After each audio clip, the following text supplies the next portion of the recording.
something that African nations weren't able to really do or inherit when they were decolonized. So China being, I guess, socialist at that time doesn't necessarily mean that they're not exploitative in their economic endeavors, which we see in the modern day within the DRC and South Africa.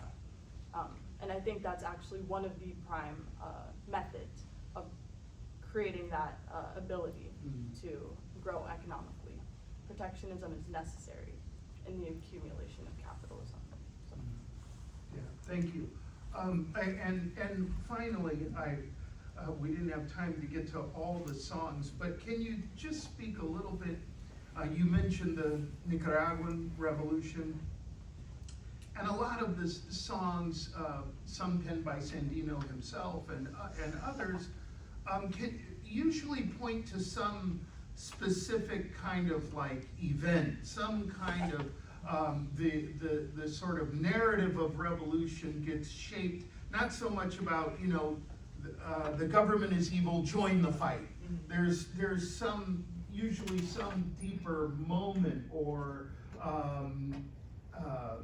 what's the word I want to use? Some event, something that culturally sparks the desire to join the revolution. Can you speak to that in the Eritrean situation? Sure, so I guess the general timeline you have is related to different periods throughout the pre-war period and then the revolutionary period. So I guess in Eritrea, the Eritrean people had suffered through a lot of different, you know, foreign administrations, some worse than others. So the Italians in, you know, the 1880s through the 1940s had started building like modern architecture and starting leaving behind infrastructure. And, you know, even though the Italians, you know, were in some ways oppressive and discriminatory towards the Eritrean people, they still left behind structures that were for the benefit, you know, railway and such. When the British came, they tore down everything that the Italians had. They were allied with Ethiopia in the West, and they wanted to really destabilize Eritrea and did a lot of really bad things to the Eritrean people. So that had already began, you know, starting like the formation of political entities, not really groups, but just associations that started thinking about revolution. And, you know, once the UN and the world was deciding the fate of Eritrea, like should it be partitioned, should it be, you know, partitioned into different states, like into Sudan, should be allied with Ethiopia. You know, the Eritrean people wanted, majority of them wanted their own country and their own, you know, safe country to be a part of. So that also played into, you know, the revolutionary stirrings. When they were federated with Ethiopia, it was, you know, supposed to be two very separate entities, but like united for the sake of, you know, the country finding its own way after being continually occupied. But, you know, as the 10-year federation with Ethiopia continued, there were so many things like, you know, in classrooms, students who spoke Tigrinya were, you know, not allowed to speak Tigrinya. Amharic was forced as like a language on students. The Eritrean flag was removed. The ability to conduct commerce was being stripped away from people. They weren't, you know, increasingly able to have control of their own government and their own, you know, home country. So I guess in 1958, when that first Atuera Berhan Segid sang My Country, the Country of Heroes, the English translation of that, it was in response to all of these years of frustration and trying to, you know, go to the UN, go to all these different channels and not being heard, and having, you know, your independence being stripped from you. So I guess in 1958, it was like 3-ish years before revolution was stirring. So some of these groups had already been formed, or people were in talks to start these groups. And in 1971, it's like in the thick of the war, and like especially towards the middle part of the war, so Bereket Mengistab, he had been like away. I think he had been fighting in the war. He was in Ethiopia. He wasn't in Eritrea at the time. So I guess that song, I think he had to have been back in Eritrea singing. I can't remember the timeline exactly. But, you know, he's singing out of the depth of his emotion being away from Eritrea for so long, and people are fighting, and that song is to encourage the fighters. And even the way of storytelling in the song changes because, you know, when people discover it's not safe to sing your political songs out loud, you have to code your message. So, people are just singing in response to what is happening around them. And I don't want to like be so long-winded, but the last thing to think about, it's super interesting. Something I want to research too is someone I interviewed. I didn't really get to touch on my interview. So the Eritreans would use culture as a revolutionary means, right? They would like push songs forward that were encouraging the troops, encouraging national identity. But the Ethiopians also did that. And even before the revolution began, they would restrict certain song lyrics to be talked about.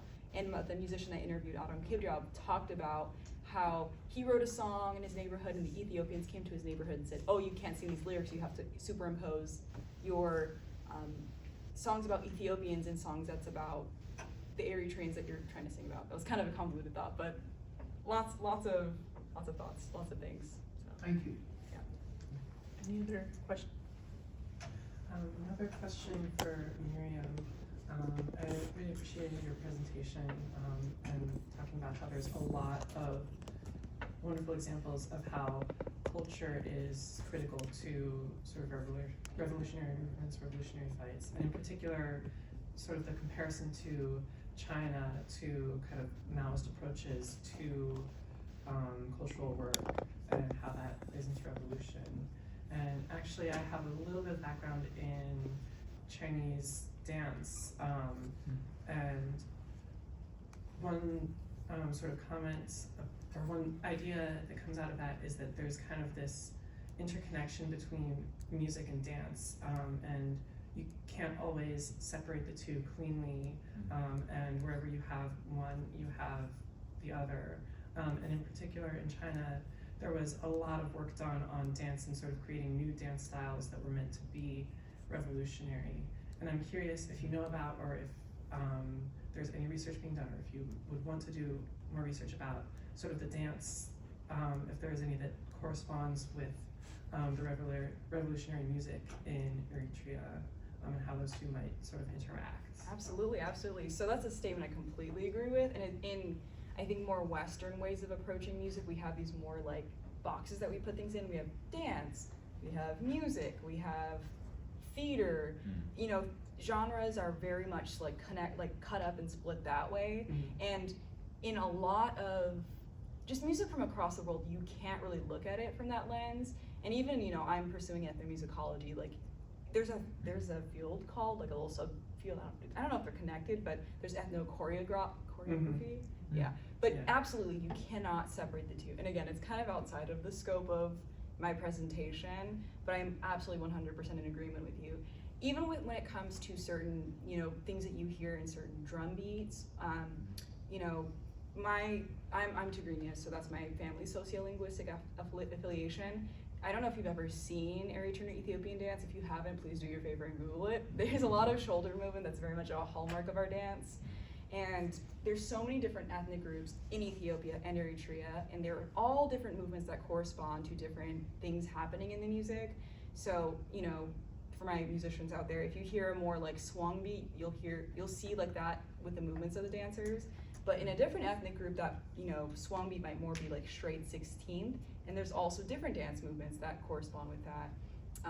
I'm just like thinking in my head, like there's just so many different ways that music and dancing go hand in hand. And I think in the future, if I were to ever write about or do a really deep dive into the music, I'd be like, hey, we cannot not talk about dance here, because music is not just like it's not something that we just put in a concert hall for the entertainment of people. Music is something that connects communities.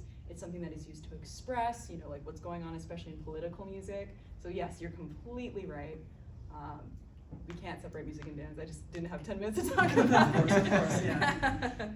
So actually, to follow up on that quickly, I'm curious, like, what sort of settings would this music normally be played in, and how might that sort of influence whether people would dance, how they would dance? Sure. So I would say with a song like Atur Berhan Segid's music, I don't know that people were dancing to it, but I had a personal family story where I did a little Zoom presentation. The first time I ever did this presentation, my family tuned in. Afterwards, they messaged me like, I was 13 when I heard this song on my parents' like old, those like old convertible car